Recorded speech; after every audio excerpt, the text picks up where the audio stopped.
Почитувани гледачи, добар ден. Ве поздравувам и во ова ново издание на емисијата Ваш термин и се надевам дека и денес, како и секој издание, впрочем, ќе доставиме корисни информации кога станува збор за проблемите со вашето здравје.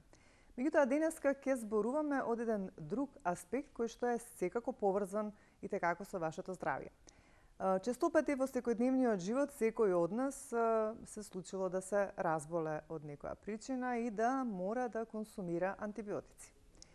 И сега, бидејќи години наназад, постојано се говори да не се употребуваат антибиотиците кога не треба или пак да не се земаат на своја рака во аптека без да има навистина и конкретна или навистина силна причина за да треба да се консумираат антибиотиците. Токму поради овие причини, за да знаете како треба и кога треба да се употребуваат антибиотиците и што ако ние прекумерено ги употребуваме, дали би дошло до некоја антибиотска резистенција. Значи, а што значи тоа? И што се ќе треба да знаете околу овие прашања кога станува збор за употребата на антибиотиците, за правилната употреба, ќе разговараме денес со доктор Ериона Шачири, која што е специјалист микробиолог и ни доаѓа од приватната болница Еуро Италија Хоспитал.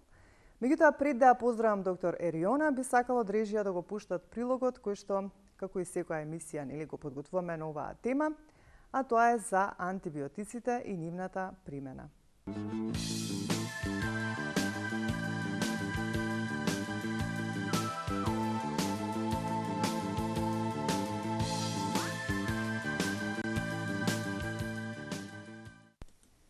Ако продолжиме неконтролирано да употребуваме антибиотици, да ги злоупотребуваме лекувајќи се на своја рака или да третираме вируси со нив, во блиска иднина ќе не убиваат и банални инфекции. Научниците алармираат дека така се создаваат така наречени супербактерии, на кои не може да действува ниту еден антибиотик. Светската здравствена организација објави листа со 12 бактерии, чии соеви се сметаат за огромна закана за здравјето, зашто станале отпорни на повеќето антибиотици и за кои, што е можно побрзо, треба да се најде лек. Во Македонија ги има сите, како и нивните најопасни соеви. И кај нас тие усмртуваат луѓе, особено кога ќе нападнат организам со слаб имунитет. Отпорноста на антибиотиците, кога тие не действуваат како што треба за да се излекува пациентот, се нарекува антибиотска или антимикробна резистенција. Ако не си ги промениме навиките и продолжи злоупотребата на антибиотиците, во иднина, велат научниците, многу операции, како например царски рез, трансплантација на органи и ткива, вградување вештачки колкови зглобови, па дури и хемотерапија или лекување во болница, кога организмот има слаб имунитет, можат да станат поопасни и смртоносни зашто антибиотиците ја губат својата сила и отпорност. Фармацевтската индустрија долго време не може да се пофали со нови листи на антибиотици, па објавувањето на листата на СЗО е и повик до фармацевтите своите истражувања да ги насочат во правец на борба против отпорноста на бактериите на антибиотици. Со текот на годините пак, за да се излекува некоја инфекција, потребни се се поголеми и поголеми дози од некој антибиотик.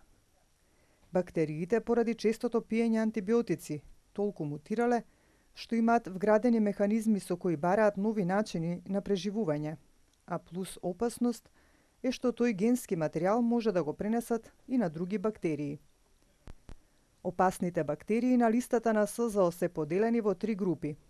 Како најопасни се прогласени соеви на 3: Pseudomonas, Aeruginosa, Enterobacteriaceae, Acinetobacter baumani.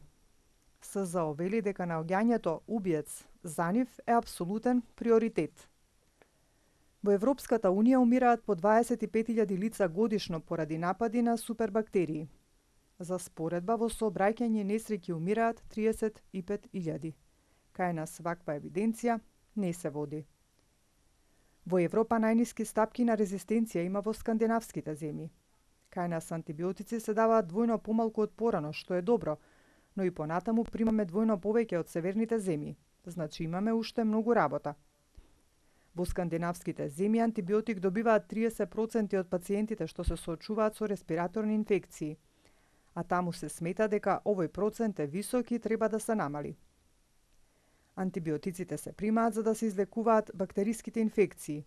Секоја бактериска инфекција се лекува со посебен антибиотик. Затоа е многу значајно да се открие која бактерија ја направила инфекцијата. Доколку тој се погреши, не само што нема да се излекува, туку ќе се изгуби драгоцено време во лекувањето. Инфекцијата ќе се зголеми, а организмот ќе стане поранлив. Македонските пациенти, а и дел од лекарите најчесто грешат кога вирусите ги лекуваат со антибиотик.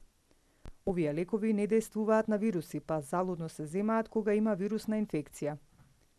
Од друга страна, во тој момент се уништуваат добрите бактерии во организмот и пациентот станува поранлив и е подложен на нови разболувања и инфекции. За сликовито да објаснат каква е дополнителната опасност од злоупотребата на антибиотиците, научниците велат да ги замислиме како војници, а инфекцијата како непријател. Доколку војниците го нападнат непријателот со погрешно оружје, ќе ја изгубат битката.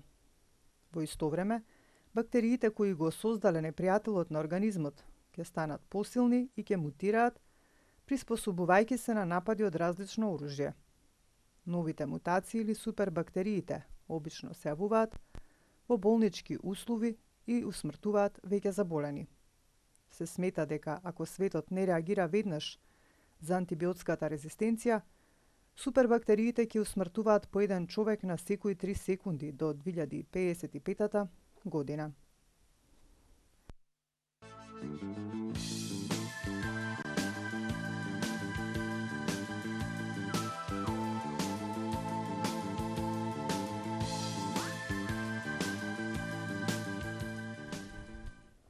Ете така, од прилогот можевте да слушнете многу корисни информации за кои што секако во разговорот понатаму што ќе го водиме со доктор Ериона ќе поопширно ќе објасни за сето она што накусо овде можевте да чуете. Уште еднаш, значи, ќе кажам, со мене во студиото веќе е доктор Ериона Шакири, која што е специјалист микробиолог и ни доаѓа од болницата Еуро Италија Хоспитал. Да ве поздравам, да ви посекам добре дојде за прв пат во ваш термин и ТВ Сонце. Благодарам и за поканата. Една пофалба за прилогот. Во вашиот прилог биле зафатени сите клучни моменти и вие за 6 минути за тоа малце време сте стигнали да ги наведете, да ги напоменете најважните пораки што се случува од антибиотиците и од последиците што доаѓаат од употреба на антибиотици. Така, тоа е целта овој прилог на некој начин да ги информира накусо гледачите за се тоа што пак ние нели поопширно ќе го говориме. На почеток би сакала први да им објасниме на гледачите што всушност представуваат антибиотиците. Така, антибиотиците се лекови што лекарите ги припишуваат кај своите пациенти за третирање на инфекциите предизвикани од бактерии и само од бактерии. И еден антибиотик е добар кога тоа ќе се зема во тоа одредена доза, што е препорачана од страна на лекар, со цел да стигна во препорачана концентрација на местото на инфекција, да ја убива бактеријата, што е предизвикувач на оваа инфекција и да не биде токсичен за организмот на човекот. Антибиотиците се многу добри лекови, но се добри каде треба за одредени болести. Значи се најдобри лекови за третирање на бактериските инфекции. И може сите од општа култура да знаат дека медицина влезе на тоа наречена модерна медицина благодарение на антибиотиците, благодарение на масовна употреба на пеницилинот во 1944 година, поради која многу луѓе, многу животи се спасени. Со масовна употреба на антибиотици, многу војници во текот на Втората светска војна преживале и Понатаму од пеницилинот многу други антибиотици се произведеле и поради успешна на контролирање на бактериските инфекции, како во заедница, така и во болници, многу други интервенции, медицински интервенции се покажале дека се успешни. Така. И сега кога станува збор за статистиката, јас некои информации кои што ги имаше во прилогот во однос на Европа, кај нас некако во денешно време, значи е намален бројот на употребата за разлика од порано, меѓутоа во однос пак на земите однадвор, сепак сме оние кои што консумираат многу антибиотици. Така. Какви се статистиките надвор? Статистиките се најдобри во земите што имат јаки здравствени системи, што имат системи за наблюдување на антибиотската резистенција, така и на употреба на антибиотици. И во нордиските земји, во европските земји, во Америка и некои други земји, овие земји ние ги земаме како референција, овие земји имат многу јаки системи и затоа доаѓаат во секоја година со некоја одредена бројка за употребата на антибиотиците или сепак на преваленца на антимикробната резистенција или појава на микроорганизмите што се резистентни. И благодарение на овие земји што се во можност да прават анализи на последиците што може да дојдат од употребата на антибиотици, ние имаме една слика или едно мислење што и ние треба да се запазиме од употребата на антибиотиците и последиците што доаѓаат од антибиотиците. И во овие земји, значи во овие земји се следат антибиотиците во ниво на заедницата и во ниво на болница. И тоа варира. Бројката никогаш не може да е точна, но сепак се знае дека во нордиските земји употребата на антибиотиците е помала во разлика со некои други земји во Европа, што се, например, југоисточна Европа. И внатре во Европската Унија, најголема земја што има повеќе употреба на антибиотици и како последица и повисока преваленца на микроорганизмите што се резистентни, тоа се во Грција, некако после Грција доаѓа Италија и така натаму. Во нашата земја, иако ние во 2009 година е формирана една стратегија за да се бориме против антимикробна резистенција, значи Македонија е еден од меѓу најдобрите земји во регионот на Балканот надвор од Европската комисија, што има земено некои стратегии и акцијски планови за да земат да собират информации за резистентните соеви или употреба на антибиотици, но тоа сепак има многу за подобрување. Значи повеќе податоци за нашата земја се тоа за употреба на антибиотици што се покријат преку фондот за антибиотици што идат, што се реимбурсираат во фондот, но во нашата земја во нашата земја многу антибиотици се продаваат и на приватно. И дури антибиотиците што се трошат во болници немаме податоци точни колку би требало тоа потрошувачка. Но сепак некои податоци ги има од некои истражувачи што прават во нивните секојдневните активности во медицина, пријавуваат и прикажуваат некои пораки и податоци. И тоа, например, во нашите болници, колегите од микробиологија имат покажано дека, како и вие спомнате во вашиот прилог, појавување на резистентни соеви во болниците, и особено во единиците за интензивната нега, каде ако имаме можност ќе разговараме. Вака сега. Ајде да започнеме, бидејќи вие доаѓате од болница, каде што антибиотиците се практикуваат во болнички услови, кога треба. да ни кажеш нешто околу употребата на антибиотиците во болнички услови. Дали при секој оперативен зафат се треба или се препорачува консумирање на антибиотици и зошто? Сега, болницата представува една средина каде се употребуваат масивно антибиотиците.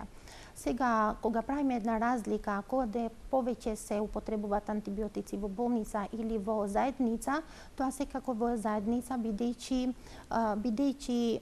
има повеќе пациенти што поради различни инфекции може да примат антибиотици.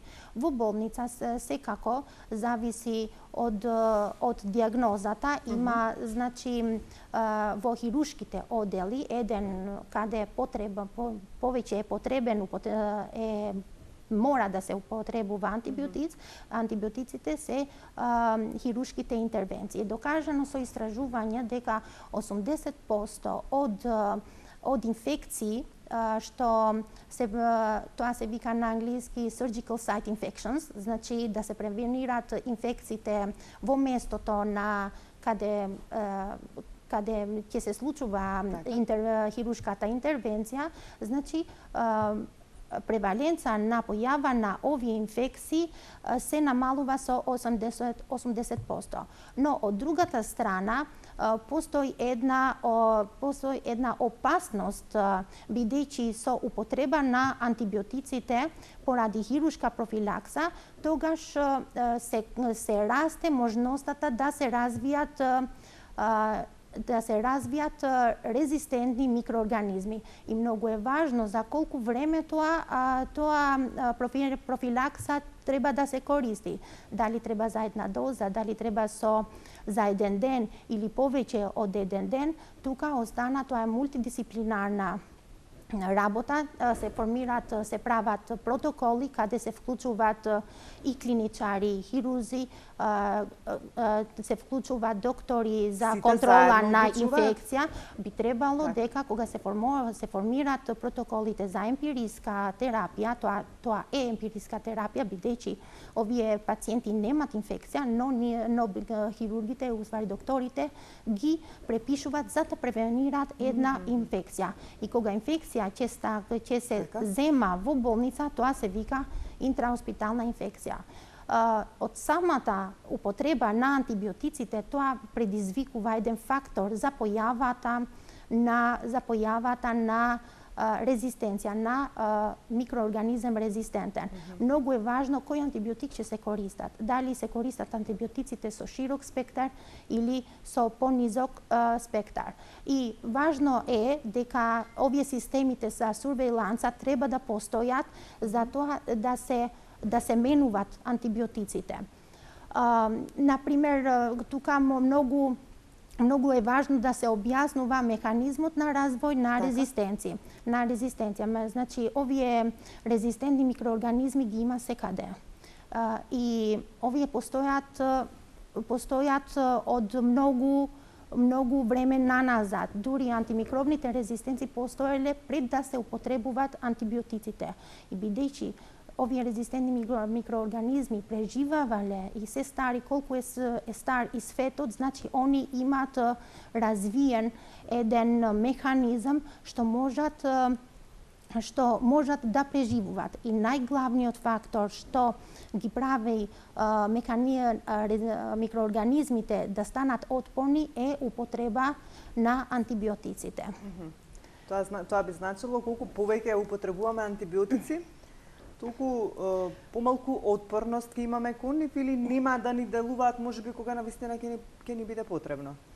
Во главно има антимикробна резистенција, треба да се гледа како во глобално ниво. Не можеме да, значи, ако кажеме за несаканите инфекти, ако зборуваме за несакани ефекти на еден лек, како е нашата тема денес за антибиотикот, значи има несакани ефекти поврзано со конкретен еден индивид. Значи може да се појавуваат алергии на одреден индивид, може да има диареја, може да има повраќање или болка на стомакот. Овие се карактеристични за индивидот, но кога најголемиот несакан ефект од употреба на антибиотиците е појавување на антимикробната резистенција, бидејќи со употребата на антибиотикот во телото се уништува и нормалната флора. Како може... Ќе прекинам само, имаме гледач, па ќе продолжиме. Добро вечер, добар ден, за кого? Се слушаме ли? Матичните лекари, така? Нели требало би да дават антибиограм пред да дадат антибиотик. Треба, да. Тоа е. Треба? Како е прашање? Значи, дали матичните лекари треба да прават антибиограм? Знаат на кој лек ќе одит. Ај, повторете. Много љубедниците, вете. Хвала ви многу. Сега не го слушнавме повторно што кажа. Јас го разбирав дали матичните лекари треба да прават антибиограм. Значи, многу е важно дека кога ќе имаш некоја инфекција, првото каде треба да одиш кај твојот матичен лекар. Значи, никако ти не требаш како пациент да земаш на своја рака некој антибиотик од аптеката. И матичниот лекар врз основа на ова инфекција што го има, што пациентот го значи, ако го се има, работи за инфекција на дишни патишта, секогаш и најчестите инфекции што во заедницата се појавуваат се респираторните инфекции. Значи, повеќе се инфекциите од горните дишните патишта. Значи, матичниот лекарот, клиничар, он има една симптоматологија, што за жал на вирусните, кога инфекција се предизвикува и од вирусите или и од бактериите, на почеток тоа се слични симптоми. И за да одредува дали ќе дава антибиотик или не, многу доаѓаат на помош некои анализи, што би требало да се крвна слика или поубаво се да се прават биомаркерите, биомаркер како е ЦРП, го ориентира лекарот да гледа дали е бактеријална инфекција или дали се работи на вирална инфекција. И додека е бактеријална инфекција, тогаш доаѓа прашање која е бактеријата и кој е најдобриот антибиотик. Во маркетот ги има многу антибиотици, по тоа што ќе му помага на клиничарот кој антибиотик треба да се користи, е да се права една микробиолошка анализа, да се зема адекватен примерот, да се прати побрзо што е можно до лабораторија и докторот микробиолог спрема своји протоколи го одредува, ја идентификува бактеријата и одредува антибиотска осетливост, што се нарекува и антибиограм. И во овој чекор што го реков... Во секој случај треба. Да, секако дека треба. Можностите за точноста или за грешките сепак и на овој начин и на овој пат што го спомнавме, овој идеален пат би сакала да кажам, што го спомнавте, се можни да се случуваат, например, грешки, каде се тоа, значи е дали примерокот е адекватен. За да се избегнат овие грешки, ние во нашата установа, во нашата микробиолошката лабораторија се спремаме протоколи како треба адекватно да се зема примерокот. И тоа се на печатена форма е убаво да соработува и пациентот со клиничарот и клиничарот со микробиологот. Така. Ајде, тука ќе се обратаме до гледачите, значи веќе знаете, говориме на тема антибиотици, нивна употреба, кога, како, зошто се употребуваат, дали имаат штетни влијанија, колку пати еве сега баш тоа ќе ми биде прашањето, можеме во текот на годината или не би било штетно по нашиот организам да консумираме антибиотици и ако имате некоја дилема околу се тоа, слободно може да ни искомуницирате и да се јавите, да се приклучите во нашиот разговор, да поставите прашање. Доктор Ериона, често пати значи се прашувам дали има некој лимит колку ние можеме во годината, ако имаме потреба, се разбира, да консумираме антибиотици и дали тоа би значило ако консумираме повеќе пати во текот на една година би се намалила нашата отпорност сега бактериите? не можам да кажам дека има лимит. Има лимит или нема? Не може да се каже дека има лимит. Подобро е луѓето да не се разболат. Зашто и кога мора да користиш антибиотик, значи постојат несекани инфекции. Значи постои можност за да се развијат антимикробна резистенција. Значи ние што треба да правиме е да се запазиме да не се инфицираме. Треба многу да дигнаме свестата на луѓето, на нашата, на ние сами, дека треба да работиме повеќе на превенција на инфекциите. Значи, треба да се промовираме здрави навики, почесто да ги миеме рацете, да запазиме со храната,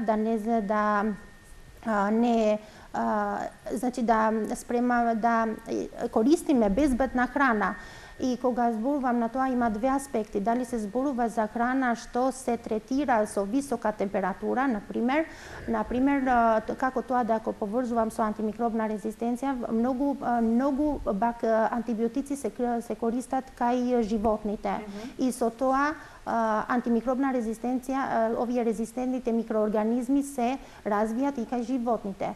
Со користење на месо, такви бактери може да постојат, секако. Ако не е добро обработено месото, значи овие бактери влегуваат во организмот на човекот. Значи се препорачува дека ова храната добро да се подготвува. По најголем проблем представуваат зеленчук и овоши, што секако може да бидат контаминирани со фекалите или со водата на овие животните. Значи тука се препорачува секако да се чистат подобри свежиот зеленчук или овошите и така натаму. Значи, кога имаш инфекција, мора предизвикана од бактерија, мора да се лекува со антибиотик. Тоа бактериска инфекција може да имат некои природни лекови што се дават за да го зајакнуваат имунитетот, зашто меѓувреме кога се лечи една инфекција, се иде и на тоа да се зајакнува имунитетот, самата да се бори со бактериите или со инфекцијата, или се пак се дават антибиотици. И тука тоа прашање, тоа до одговор, дали треба да давам антибиотик, треба да стои на совестота на докторот клиничар. Постојано и секогаш кога доаѓа во прилика дека треба да препишува еден антибиотик, треба да постои еден загрижност. Дали стварно, треба да стави едно прашање, дали стварно треба да го давам антибиотикот? Дали некако клиничката слика не е толку тешка и самиот организм ќе се избори со инфекција. И тука има многу одлуки. Треба да се знае каква е значи организмот на пациентот. Треба да се знае како пациентот ќе се свати. Некогаш пациентите сакат многу брзо да се оздравуваат и го форсират докторот, клиничар да дава веднаш антибиотик. Може пациентот не сака да прави микробиолошки или биохемиски лаборатории, бидејќи има недостаток на пари или има многу работи што докторот клиничар може да мисли или може да проценува. И во моментот кога многу пациенти многу пациенти, зашто главно во нашиот систем, матичните лекари со своите пациенти веќе со години се дружат и имат, се знаат, и они, например, во вториот пат, третиот пат, дури такви прашања нема веќе да ги дискутираат и може да дојде во одлука дека одма ќе го пишувам антибиотикот, зашто така пациентот нема да ги прави. Значи, он ќе се труди или ќе пишува еден антибиотик на емпириско. Значи, без да знае точно која бактерија ја лекува. И кога толку време се прави тоа, после се права една нерационална навикна. И ако знаеш дека со тоа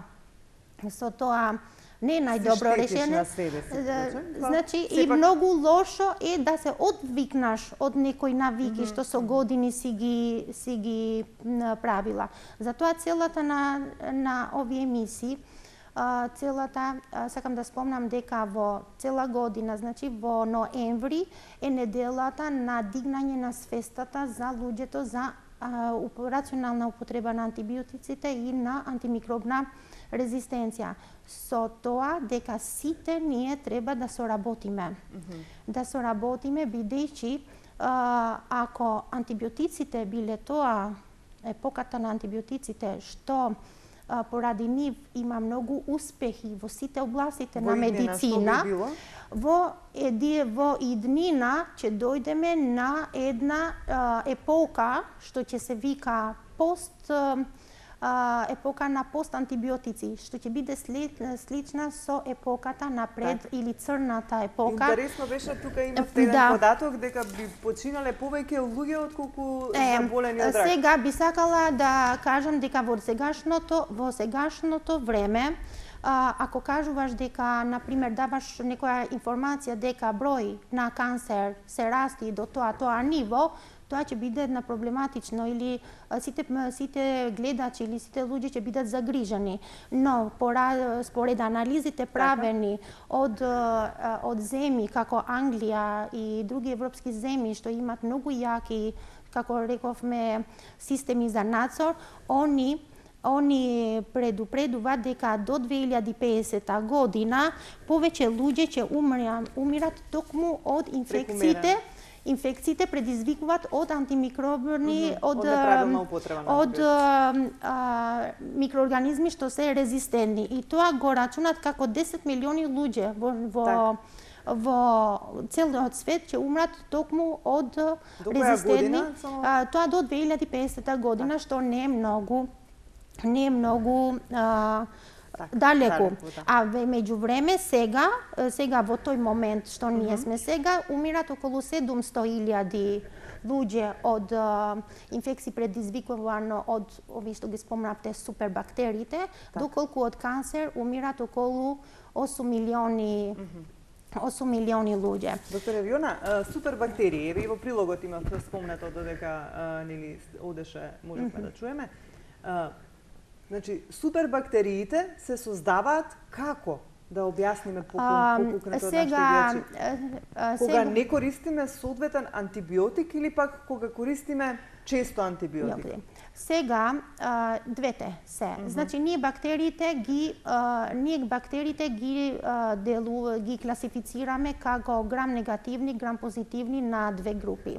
И има антибиотици што се најдобри, значи со тесен спектар, што делуваат само на грам, само во една група, на одредена бактерија. Значи, овој антибиотик е поубаво за грам негативни бактерии, овие антибиотици се поубави за грам позитивни бактерии. Има и антибиотици што се користат за убивање на сите овие, да ги фаќат сите овие бактерии.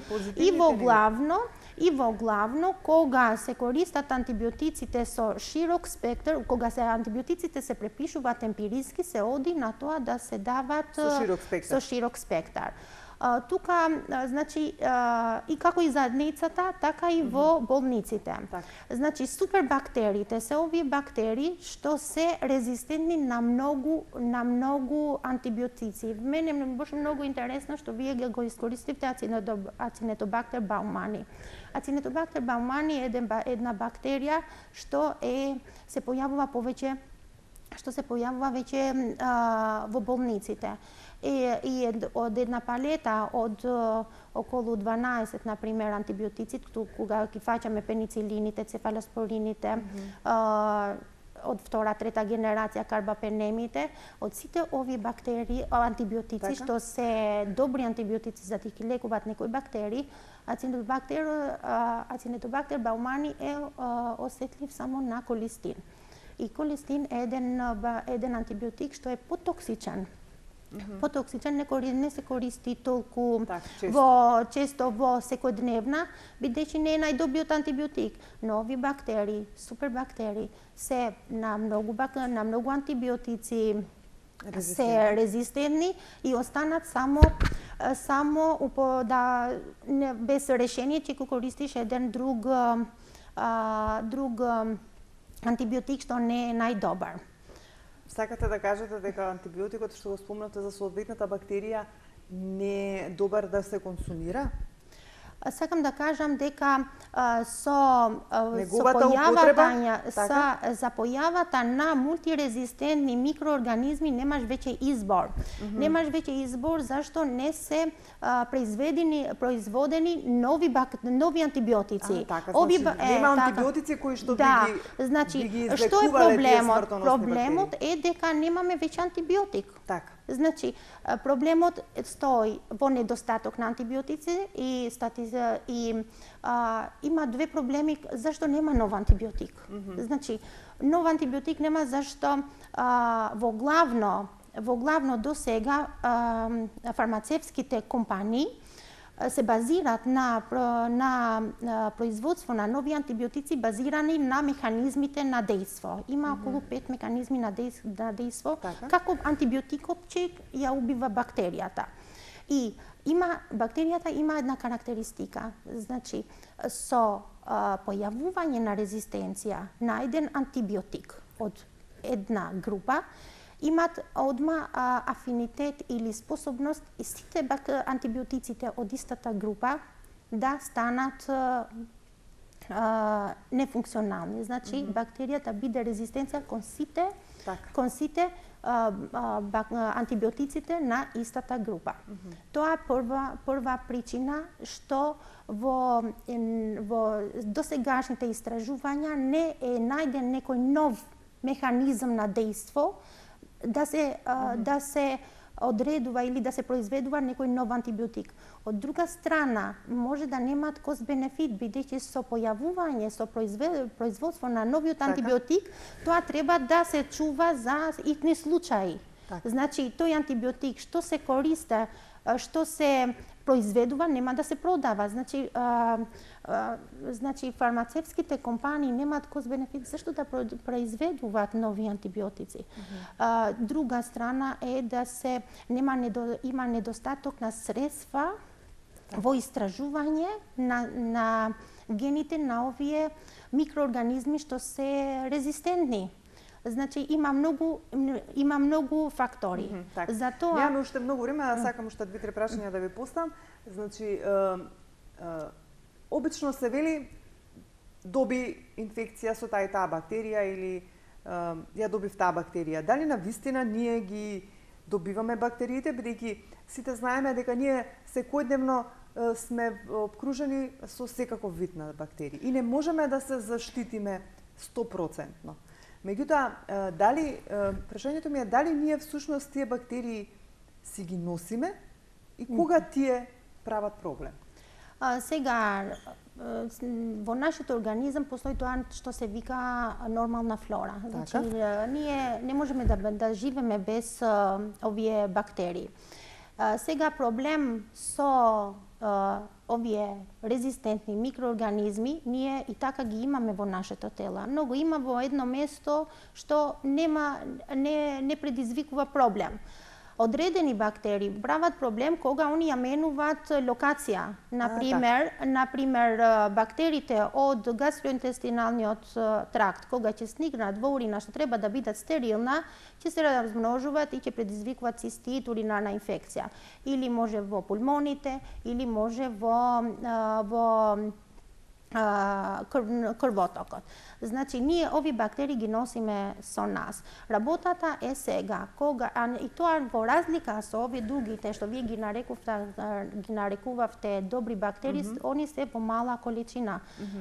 И има една компетиција за просторот и за храната. И овие добрите бактерии се повеќе во број од резистентните микроорганизми.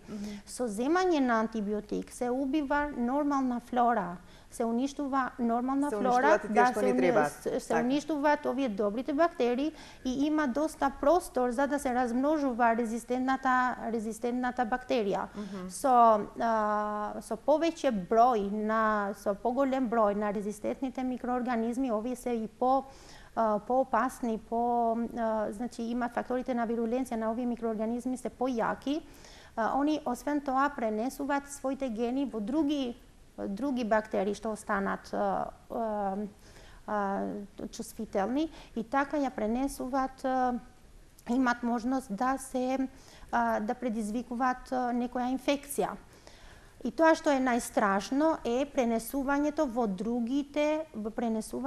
другите луѓе. И кога ние ги одиме во болница да правиме визита на нашите пријатели, нашата фамилија, ние веќе пациентите во болница се веќе со имунокомплементирани. Така, тие се со слаб имунитет и можат имаат повеќе инвазивни процедури каде ние преку рацете, преку кивање и други можности ги пренесуваме до нив. Од друга страна има еден кружен тек на пациентите, луѓето што работат во болницата, здравствени работниците и нормално луѓето на заедницата. И тоа што го представува антимикробната резистенција како глобален проблем е токму тоа начинот на трансмисија. Значи, во еден аспект, кога се правеше истражување како емиграција ќе делува во здравствените системи или во загрозеноста на една нација, е токму антимикробна резистенција. Зашто? Во овие земјите што се неразвијани, каде они носат со нив и овие резистентните микроорганизми. И значи има една, ќе дојде и во една од многу, значи појава на резистенција и во веќе развиените земји. И поради тоа во Светска здравствена организација викна са акција од сите земји. Така. Доктор Ериона, сакала сам онаку со да ми кажете, бидејќи прииска ве прашувам, мислам дека не прецизиравте, дали при секој оперативен зафат во болнички услови се дава антибиотик? Сега, јас... Или тоа одлучува тимот кој што ја извршува операција? Во главно се дава антибиотик пред некоја оперативна процедура.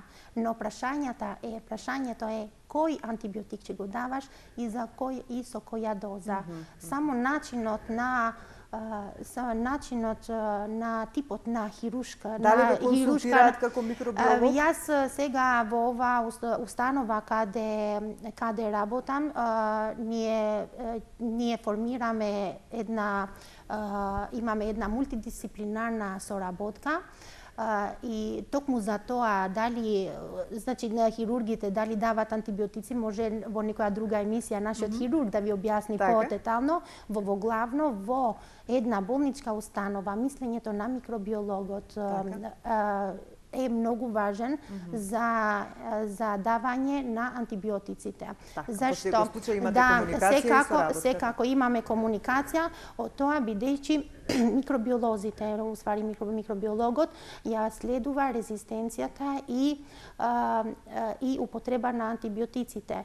Јас сакам да ви кажам еден пример во Скотланд. Например, и во Скотланд, и во другите земји, развиените земји, секако дека има злоупотреба на антибиотиците за хируршка профилакса. И во Скотланд одредено време се давале цефалоспорините од трета генерација. И од ова висока употреба се гледа појавување на некои резистентни соеви од цефалоспорините од трета генерација. После се смени, значи со помош на следувањето на употреба на антибиотиците и на резистентните микроорганизми, се доаѓа да се дефинира таргет, да се смени за овој цел, да се смени овој антибиотик со еден друг антибиотик. И во 2010-2011 година повеќе се употреби гентамицинот. И токму во 2011 се појавува ешерика коли што е резистентен на гентамицин. Значи, постојано помеѓу бактеријата и антибиотикот постои еден конфликт. И постои една војна. И полето на тоа војна е токму организмот на човекот.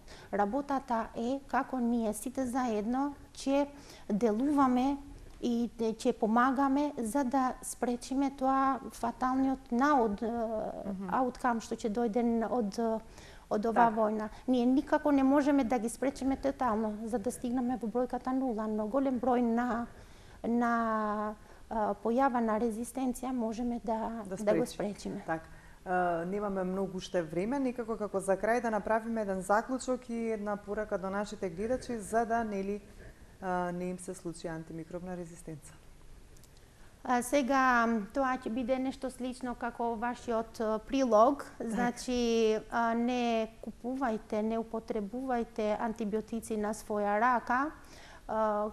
Пред да го земате, тоа е до гледачите, значи пред што не се медицинари, пред да го земате антибиотикот, иако тоа може да се препишува некогаш од страна на лекар, може да ви стои на вашиот ум прашањето дали мора да го користам тој антибиотик, дали некако може ова инфекција да помина без антибиотик.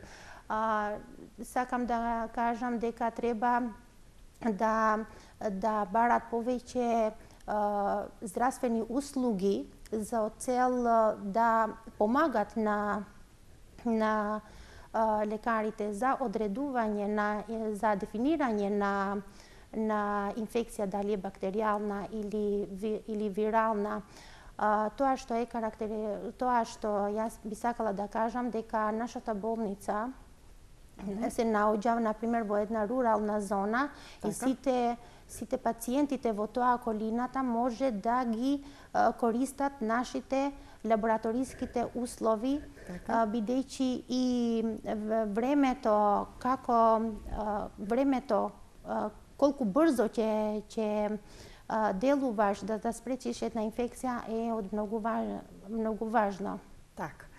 Јас би сакала само вака, тука сме на крајот, една важна информација која веќе станува збор за вашата болница, значи месец мај е посветен на превенција и лекување на висок крвен притисок со цел рано откривање и правилен третман на овој здравствен проблем. Специјалистичката поликлиника Еуро Италија во текот на месец мај значи организира бесплатни консултативни прегледи за пациентите кои што имаат проблеми со високиот крвен притисок, а тоа вклучува мерење на крвен притисок, пропишување или корекција на постоечка терапија, совет и препорака од страна на специјалист по интерна медицина, па сите оние кои што се заинтересирани имаат ваков проблем можат да се јават во поликлиниката Еуро Италија, односно во болницата Еуро Италија Хоспитал.